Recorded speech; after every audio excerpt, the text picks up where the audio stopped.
தற்போது கிடைத்துள்ள அண்மை செய்தி, வேலூர் மாவட்டத்தில் ஜமுனாமரத்தூர் செல்லக்கூடிய அமிர்தி தரைப்பாலம் வெள்ளத்தில் மூழ்கி இருக்கிறது என்ற ஒரு தகவல் தற்போது கிடைத்திருக்கிறது. இதுகுறித்த கூடுதல் தகவல்களை வழங்குவதற்காக செய்தியாளர் ஜான்சன் இணைப்பில் இருக்கிறார்.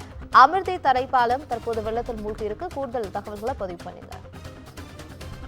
வேலூர் மாவட்டம் ஜமுனாமரத்தூர் செல்லும் சாலையில் அமிர்தி பூங்கா அருகே தரைப்பாலம் வெள்ளத்தில் மூழ்கியுள்ளது. தரை புரண்டு மழைநீர் தண்ணீர் ஓடுவதால் அமிர்தி ஜமுனாமரத்தூர் இடையே போக்குவரத்து நிறுத்தம் செய்யப்பட்டுள்ளது. வேலூரிலிருந்து ஜவ்வாது மலைத்தொடரில் உள்ள 100க்கும் மேற்பட்ட அதிகமான கிராமங்கள் இவ்வழியாக செல்ல வேண்டிய நிலை உள்ளது.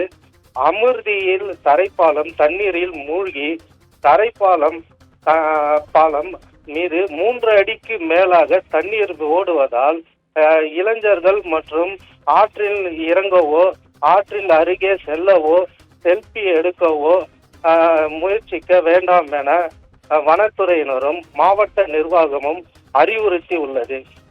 பவித்ரா.